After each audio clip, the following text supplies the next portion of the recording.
ശിവൻപുരിയിലുള്ള ശിവനമ്പലം വിശ്വാസവും പിന്നെ ദൈവഭക്തിയുള്ള സ്ഥലമാണ്. കാരണം ഇവിടെ 500 വർഷം തോറുമുള്ള വെങ്കല ചിലയാണ് ഇവിടെയുള്ളത്.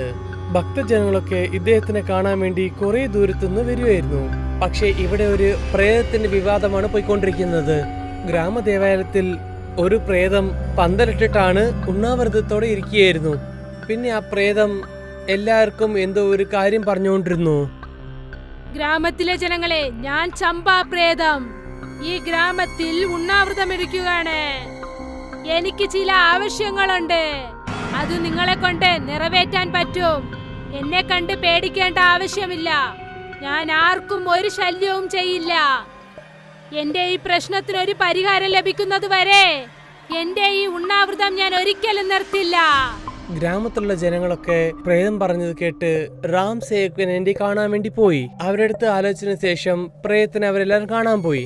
പ്രേതമേ, നീ എന്തിനാണ് ഇങ്ങനെ നിൽക്കുന്നതെന്ന് പറയാവോ? ആൾക്കാരെ പേടിപ്പിച്ച് ഇങ്ങനെ കൊല്ലുന്നതാണ് ഇവരുടെ പരിപാടി. പക്ഷെ നീ എന്തിനാണ് സത്യാഗ്രഹം എടുക്കുന്നത്? അതും ഞങ്ങളുടെ ഗ്രാമത്തിലെ ജനങ്ങളെടുത്ത് നിനക്ക് എന്താ ആവശ്യമുള്ളത്? ശിവൻ കോവിലുള്ള പൂജാരി പുറത്തേക്ക് പോകണം. എന്ത്? പൂജാരിയെ ഇവിടുന്ന് മാറ്റണമെന്നോ? ഞങ്ങളുടെ പൂജാരി കൊണ്ട് നിനക്ക് എന്ത് കഷ്ടാ വന്നത്? ഈ പൂജാരി മതത്തിന്റെ അടിസ്ഥാനത്തിലാണ് തന്റെ തൊഴിൽ നടത്തുന്നത്. എന്തുപോയ തൊഴിലാണ് പറയുന്നത്? ആ പൂജാരി ശിവന്റെ 500 വർഷം പഴക്കമുള്ള ശില്പം വിൽക്കാനായി പ്ലാൻ ചെയ്യുകയാണ്. അത് നിങ്ങൾക്കറിയില്ല. എന്ത്? ഇത് എങ്ങനെയാ നീ പറയുന്നത്? ഞങ്ങൾ എന്തിനാ നീ പറയേണ്ടത് വിശ്വസിക്കണം? ശിവൻ ഞങ്ങളെ പോലുള്ള പ്രേതങ്ങൾക്കും ദൈവമാണ്. ഗ്രാമത്തിലുള്ള ഈ ക്ഷേത്രത്തിൽ ഞങ്ങളെ പോലുള്ള പ്രേതങ്ങൾ പൂജാ പരിഷ്കാരങ്ങൾ ചെയ്യാനായി എത്തും. പിന്നെ രാത്രി ഇരുട്ടിൽ ആ പൂജാരിയുടെ ഇങ്ങനെയുള്ള പ്രവർത്തികൾ ഞങ്ങൾക്ക് മനസ്സിലായി. അവൻ വിദേശ വ്യാപാരികളുടെ കയ്യിൽ ശിവന്റെ ശില്പം വിൽക്കാനായി സംസാരിച്ചു കൊണ്ടിരിക്കുന്നു. അങ്ങനെ നീ പറയുന്നത് സത്യമാണെങ്കിൽ ഞങ്ങൾ ഇതിനെപ്പറ്റി ആലോചിക്കണം. ഇത് നിങ്ങൾക്ക് ആലോചിക്കേണ്ട സമയമല്ല. ശിവന്റെ ശില്പം രക്ഷിച്ചേ പറ്റൂ. നിങ്ങൾ എപ്പോഴാണ് ഈ കള്ളനായ പൂജാരിയെ പുറത്തയക്കുന്നതോ അതുവരെ ഞാൻ ഇതേ സ്ഥലത്തിരുന്ന് ഉണ്ണാവൃതം തുടരും. ഗ്രാമത്തിലെ ജനങ്ങൾ പ്രേതത്തിന്റെ വാക്കും കേട്ടിട്ട് അവരവരുടെ വീട്ടിലേക്ക് പോവാൻ തുടങ്ങി.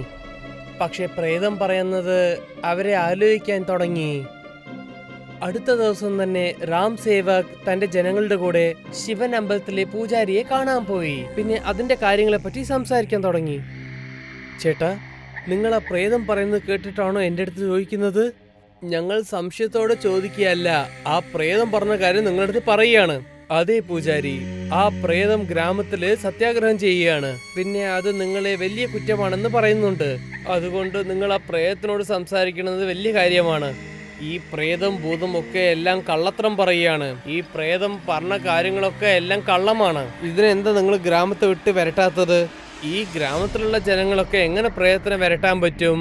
ഈ ജോലിയൊക്കെ നിങ്ങളല്ലേ ചെയ്യാൻ പറ്റുള്ളൂ. ശരി, ഞാൻ ഇപ്പൊ തന്നെ ഒരു പന്തലിട്ടിട്ട് അവളുടെ കഥ ഞാൻ ഇപ്പൊ തന്നെ തീർത്തു തരാം. പൂജാരി ആ പ്രേതത്തിനടുത്ത് പോയി തന്റെ മന്ത്രശക്തി കൊണ്ട് അതിനെ താൽക്കാൻ തുടങ്ങി. പ്രേതം പേടിക്കാതെ അവൾ തിരിച്ചടിക്കാനും തുടങ്ങി. അവസാനം പൂജാരിയുടെ എല്ലാ ശക്തിയും ദുരന്തത്തിലായിരുന്നു. ആ പൂജാരി തിരിച്ചു പോയപ്പോൾ ആ പ്രേതം ഒരു കാര്യം പറഞ്ഞു. പൂജാരി, നിന്നെ ഈ ക്ഷേത്രത്തിൽ നിന്നും പറഞ്ഞു വിട്ടിട്ടേ ഞാൻ അടുത്ത ജോലി നോക്കത്തുള്ളൂ. റാം സേവക് തന്റെ വീട്ടിലിരുന്ന് കഴിക്കാൻ പോയപ്പോൾ അദ്ദേഹം ഭാര്യ ഭക്ഷണം വിളമ്പാൻ തുടങ്ങി. ഇന്ന് നിങ്ങൾക്ക് ഇഷ്ടമുള്ള ബട്ടർ പനീർ മസാല ചെയ്തിരിക്കുന്നു. ഇന്ന് എനിക്ക് ഈ ഭക്ഷണം തീരെ ഇഷ്ടായില്ല. ആഹാരം കൊള്ളത്തില്ലേ? കാര്യം അതല്ല, നമ്മളിവിടെ വയറ് നിറഞ്ഞ് കഴിക്കാന്ന് ആഗ്രഹിക്കുന്നു. പക്ഷേ ആ പ്രേതം ഒന്നും കഴിക്കാതെ ആ ഗ്രാമത്തിലെ സത്യാഗ്രഹം എടുക്കുകയാണ്. അതിന് നിങ്ങളെ കൊണ്ട് എന്ത് ചെയ്യാൻ പറ്റും? നിങ്ങൾ അതിനെ കുറിച്ച് ആലോചിക്കല്ലേ. ആദ്യം ആഹാരം കഴിക്കൂ. റാം സേവക് കഴിക്കാൻ വെച്ചിരുന്ന ഭക്ഷണങ്ങളൊക്കെ പെട്ടെന്ന് തന്നെ പറക്കാൻ തുടങ്ങി. അത് അങ്ങനെ തന്നെ പറന്ന് പറന്ന് വീടിന്റെ പുറത്തേക്ക് പോയി. എന്റെ ഭക്ഷണമൊക്കെ എങ്ങോട്ടാ പറന്നു പോകുന്നത്? ഇത് എന്ത് മായാജാലാണ്? റാം സേവക് ആ ഭക്ഷണത്തിന് പിന്നാലെ തന്നെ പോകാൻ തുടങ്ങി. അവിടുന്ന് ഓടി വീടിന്റെ പുറത്തേക്ക് തന്നെ അദ്ദേഹം എത്തി. ഗ്രാമത്തിലുള്ള എല്ലാ ഭക്ഷണവും കാറ്റത്ത് പറന്ന് പ്രേതത്തിനടുത്ത് എത്തി. എല്ലാം ഒന്നിച്ചുണ്ടായിരുന്നു. ഗ്രാമത്തിലെ കൂടെ റാം സേവക്കും ആ പ്രേതത്തിന്റെ സ്ഥലത്തേക്ക് എത്താൻ തുടങ്ങി. അപ്പോഴാണ് അദ്ദേഹം കണ്ടത് അവിടെയെല്ലാം. ഗ്രാമത്തിലെ ജനങ്ങളെ, ഞാനിവിടെ ഉണ്ണാവൃതം ഇരിക്കുകയാണ്. പക്ഷേ നിങ്ങൾ കഴിച്ചുകൊണ്ടിരിക്കുകയാണോ? പിന്നെന്താ, ഞങ്ങളും നിന്നെ പോലെ കഴിക്കാണ്ടിരിക്കണോ? അതെ, ഞാൻ പട്ടിണിയായിരിക്കുന്നത് വരെ നിങ്ങൾ എല്ലാരും പട്ടിണി കിടന്നേ പറ്റൂ. പ്രേതമേ, നീ എന്താ ഞങ്ങളെ പേടിപ്പിക്കുകയാണോ? എന്തു വേണമെങ്കിലും നിങ്ങൾ വിചാരിച്ചോളൂ. ഞാൻ ഉണ്ണാവൃതം ഇരിക്കുന്നത് വരെ ഗ്രാമത്തിലെ ജനങ്ങൾ എല്ലാരും ഉണ്ണാവൃതം ഇരുന്നേ പറ്റൂ. ഒരു പക്ഷേ ഞങ്ങൾ നീ പറയുന്നത് കേട്ടില്ലെങ്കിൽ നിങ്ങളുടെ വീട്ടിലിരിക്കുന്ന ആഹാരം ഇതുപോലെ കാറ്റിൽ പറന്ന് എന്റെ അടുത്ത് വന്നെത്തും. ഈ പ്രശ്നത്തിൽ നിന്നും നിങ്ങൾ രക്ഷപ്പെടണമെങ്കിൽ പൂജാരിയെ ഈ ക്ഷേത്രം വിട്ട് പുറത്തേക്ക് അയക്കൂ. പ്രേതത്തിന്റെ ഞെട്ടിപ്പ് കേട്ടിട്ട് ജനങ്ങളൊക്കെ അവരുടെ വീട്ടിലേക്ക് തിരിച്ചു പോകാൻ തുടങ്ങി. പ്രേതത്തിന്റെ സത്യാഗ്രഹം ഇതോടെ 2ാമത്തെ ദിവസമാണ്. ഗ്രാമത്തിലെ ജനങ്ങളാണെങ്കിൽ 2 ദിവസമായിട്ട് പട്ടിണിയായിട്ട് കിടക്കുകയായിരുന്നു. സത്യാഗ്രഹത്തിൽ നിന്ന് എങ്ങനെയാണ് രക്ഷപ്പെടേണ്ടതെന്ന് ജനങ്ങൾ ഇങ്ങനെ ആലോചിച്ച് വിശന്നിരിക്കുകയായിരുന്നു. എല്ലാരും ഒരു ദീർഘമുടിവ് എടുത്തതിന് ശേഷം പ്രേതത്തിനടുത്ത് വീണ്ടും ഒരു കാര്യം സംസാരിക്കുമെന്ന് ആലോചിച്ചു. ഈ സത്യാഗ്രഹം നിർത്തണമെന്നാണ് ഇവരൊക്കെ തീരുമാനിച്ചുകൊണ്ടിരുന്നത്. എന്നാലേ ജനങ്ങൾക്ക് കഴിക്കാൻ പറ്റുമെന്ന്. റാം സേവക്കും പിന്നെ ജനങ്ങളൊക്കെ ആ പ്രേതത്തിനടുത്ത് പോയിക്കൊണ്ടിരിക്കുകയായിരുന്നു. അപ്പോഴാണ് രാത്രി ഇരുട്ടിൽ ഒരു കാളവണ്ടി പോയിക്കൊണ്ടിരിക്കുന്നത്. അത് പൂജാരി ഓട്ടിക്കൊണ്ടിരിക്കുകയായിരുന്നു. പിന്നെ അതില് എന്തോ ഒളിച്ചു വെച്ചിരുന്ന പോലെ കണ്ടു. പൂജാരി ഗ്രാമജനങ്ങളെ കണ്ടിട്ട് അദ്ദേഹം പേടിച്ചു പോയി. പൂജാരി, നിങ്ങൾ ഈ രാത്രി എങ്ങോട്ടാ പോകുന്നത്? പിന്നെ കാളവണ്ടിയിൽ എന്താണ് നിങ്ങൾ ഒളിച്ചു വെച്ചിരിക്കുന്നത്?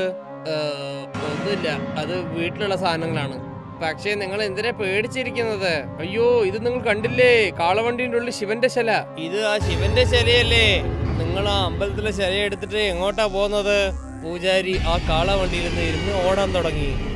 ഗ്രാമത്തിലെ ജനങ്ങള് ആ പൂജാരിനെ പിടിച്ചിട്ട് ആ പ്രേതത്തിനടുത്ത് കൊണ്ടുപോയി. ഞാൻ പറഞ്ഞത് നടന്നിരിക്കുന്നു അല്ലേ? അതെ, നീ പറഞ്ഞതൊക്കെ ഞങ്ങൾ ഇപ്പോഴാണ് കണ്ണു തുറന്നു കണ്ട്. പിന്നെ ഇവൻ ഒരു പൂജാരി അല്ല, നല്ല കള്ളനാണ് ഇവൻ. പ്രേതമേ, നിന്റെ കാര്യമൊക്കെ നടന്നല്ലോ. ഇനി നിന്റെ സത്യാഗ്രഹമൊക്കെ നിർത്തിക്കൂടെ? ആ, നിങ്ങൾ ഈ ശിവന്റെ ശില്പത്തെ വീണ്ടും നല്ല രീതിയിൽ പ്രതിഷ്ഠ ചെയ്യൂ. ഞാൻ പൂജ കഴിഞ്ഞതും ആ പ്രസാദം കഴിച്ച് എന്റെ ഉണ്ണാവൃതം മുറിക്കാം. ഗ്രാമത്തിലെ ജനങ്ങള് പൂജാരി പോലീസിന്റെ അടുത്ത് കൊടുത്തു കഴിഞ്ഞു. ശിവന്റെ പ്രതിമ ആ അമ്പലത്തിൽ തന്നെ അവർ വീണ്ടും വെച്ചു. പ്രേതവും ശിവന്റെ പൂജാരി ചെയ്ത കാര്യങ്ങളൊക്കെ എടുത്ത് കഴിക്കാനും തുടങ്ങി. ശിവൻപുരിയിലുള്ള ശിവനമ്പലം വിശ്വാസവും പിന്നെ ദൈവഭക്തിയുള്ള സ്ഥലമാണ്. കാരണം ഇവിടെ 500 വർഷം തോറുമുള്ള വെങ്കല ചിലയാണ് ഇവിടെയുള്ളത്.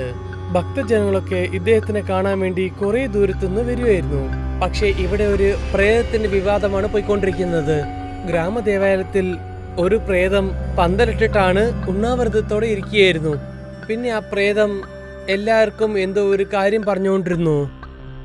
ഗ്രാമത്തിലെ ജനങ്ങളെ, ഞാൻ ചമ്പാ പ്രേതം ഈ ഗ്രാമത്തിൽ ഉണ്ണാവൃതം ഇരിക്കുകയാണ്.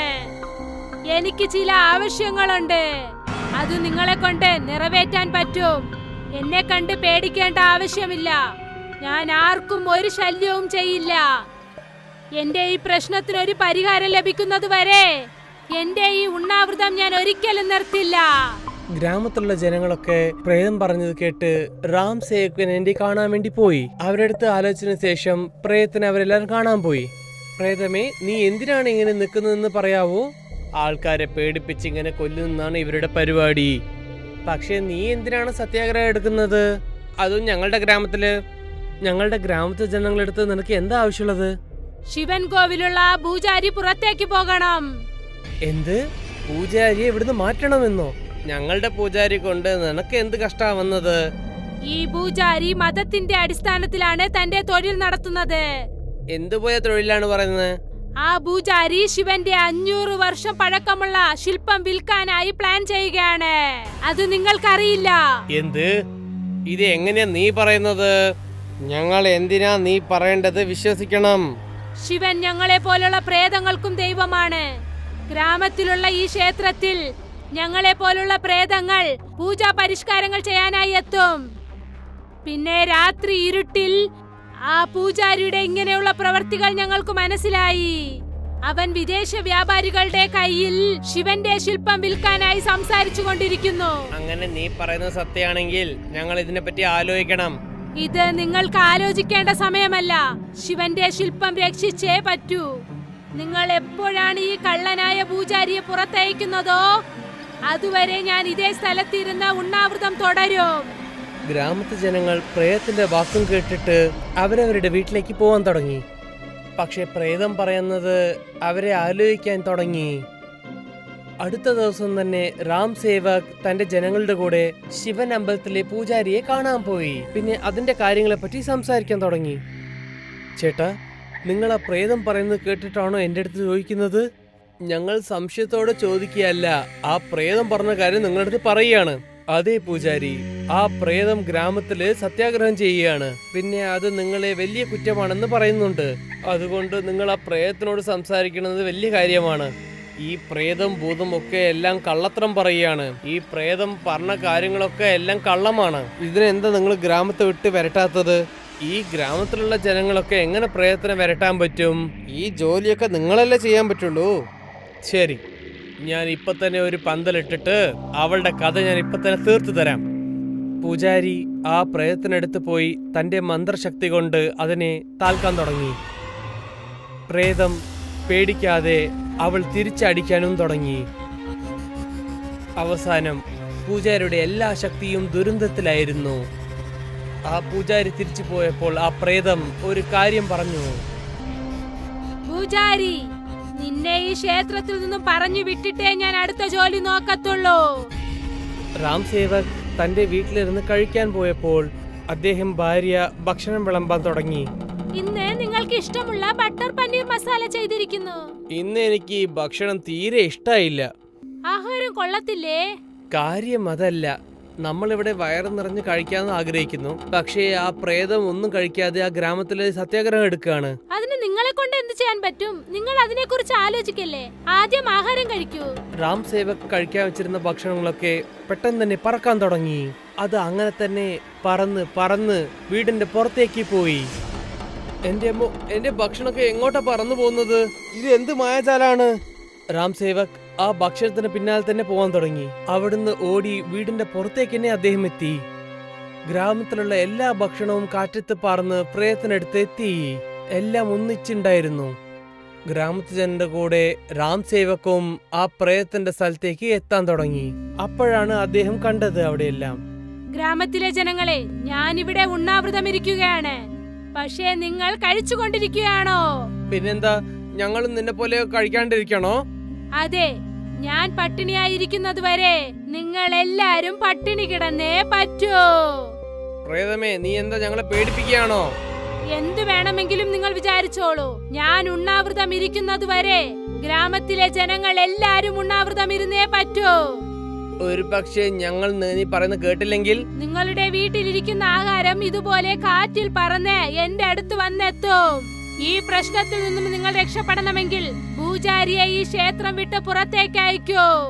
പ്രേതത്തിന്റെ ഞെട്ടിപ്പ് കേട്ടിട്ട് ജനങ്ങളൊക്കെ അവരുടെ വീട്ടിലേക്ക് തിരിച്ചു പോകാൻ തുടങ്ങി. പ്രേതത്തിന്റെ സത്യാഗ്രഹം ഇതോടെ രണ്ടാമത്തെ ദിവസമാണ്. ഗ്രാമത്തിലെ ജനങ്ങളാണെങ്കിൽ 2 ദിവസമായിട്ട് പട്ടിണിയായിട്ട് കിടക്കുകയായിരുന്നു. സത്യാഗ്രഹത്തിൽ നിന്ന് എങ്ങനെയാണ് രക്ഷപ്പെടേണ്ടതെന്ന് ജനങ്ങൾ ഇങ്ങനെ ആലോചിച്ച് വിശന്നിരിക്കുകയായിരുന്നു. എല്ലാരും ഒരു ദീർഘമുടിവെടുത്തതിന് ശേഷം പ്രേതത്തിനടുത്ത് വീണ്ടും ഒരു കാര്യം സംസാരിക്കുമെന്ന് ആലോചിച്ചു. ഈ സത്യാഗ്രഹം നിർത്തണമെന്നാണ് ഇവരൊക്കെ തീരുമാനിച്ചുകൊണ്ടിരുന്നത്. എന്നാലേ ജനങ്ങൾക്ക് കഴിക്കാൻ പറ്റുമെന്ന്. രാം സേവക്കും പിന്നെ ജനങ്ങളൊക്കെ ആ പ്രേതത്തിനടുത്ത് പോയിക്കൊണ്ടിരിക്കുകയായിരുന്നു. അപ്പോഴാണ് രാത്രി ഇരുട്ടിൽ ഒരു കാളവണ്ടി പോയിക്കൊണ്ടിരിക്കുന്നത്. അത് പൂജാരി ഓട്ടിക്കൊണ്ടിരിക്കുകയായിരുന്നു. പിന്നെ അതില് എന്തോ ഒളിച്ചു വെച്ചിരുന്ന പോലെ കണ്ടു. പൂജാരി ജനങ്ങളെ കണ്ടിട്ട് അദ്ദേഹം പേടിച്ചു പോയി. പൂജാരി, നിങ്ങൾ ഈ രാത്രി എങ്ങോട്ടാ പോകുന്നത്? പിന്നെ കാളവണ്ടിയിൽ എന്താണ് നിങ്ങൾ ഒളിച്ചു വെച്ചിരിക്കുന്നത്? ഒന്നുമില്ല, അത് വീട്ടിലുള്ള സാധനങ്ങളാണ്. പക്ഷേ നിങ്ങൾ എന്തിനാ പേടിച്ചിരിക്കുന്നത്? അയ്യോ, ഇത് നിങ്ങൾ കണ്ടില്ലേ? കാളവണ്ടിന്റെ ഉള്ളിൽ ശിവന്റെ ശില. ഇത് ആ ശിവന്റെ ശിലയല്ലേ? നിങ്ങൾ ആ അമ്പലത്തിലെ ശില എടുത്തിട്ട് എങ്ങോട്ടാ പോകുന്നത്? പൂജാരി ആ കാളവണ്ടിയിൽ നിന്ന് ഇരുന്ന് ഓടാൻ തുടങ്ങി. ഗ്രാമത്തിലെ ജനങ്ങള് ആ പൂജാരിനെ പിടിച്ചിട്ട് ആ പ്രേതത്തിനടുത്ത് കൊണ്ടുപോയി. ഞാൻ പറഞ്ഞത് നടന്നിരിക്കുന്നു അല്ലേ? അതെ, നീ പറഞ്ഞതൊക്കെ ഞങ്ങൾ ഇപ്പോഴാണ് കണ്ണു തുറന്നു കണ്ട്. പിന്നെ ഇവൻ ഒരു പൂജാരിയല്ല, നല്ല കള്ളനാണ് ഇവൻ. പ്രേതമേ, നിന്റെ കാര്യമൊക്കെ നടന്നല്ലോ. ഇനി നിന്റെ സത്യാഗ്രഹമൊക്കെ നിർത്തിക്കൂടെ? ആ, നിങ്ങൾ ഈ ശിവന്റെ ശില്പത്തെ വീണ്ടും നല്ല രീതിയിൽ പ്രതിഷ്ഠ ചെയ്യൂ. ഞാൻ പൂജ കഴിഞ്ഞതും ആ പ്രസാദം കഴിച്ച് എന്റെ ഉണ്ണാവൃതം മുറിക്കാം. ഗ്രാമത്തിലെ ജനങ്ങള് പൂജാരി പോലീസിനടുത്ത് കൊടുത്തു കഴിഞ്ഞു. ശിവന്റെ പ്രതിമ ആ അമ്പലത്തിൽ തന്നെ അവർ വീണ്ടും വെച്ചു. പ്രേതവും ശിവന്റെ പൂജാരി ചെയ്ത കാര്യങ്ങളൊക്കെ എടുത്ത് കഴിക്കാനും തുടങ്ങി.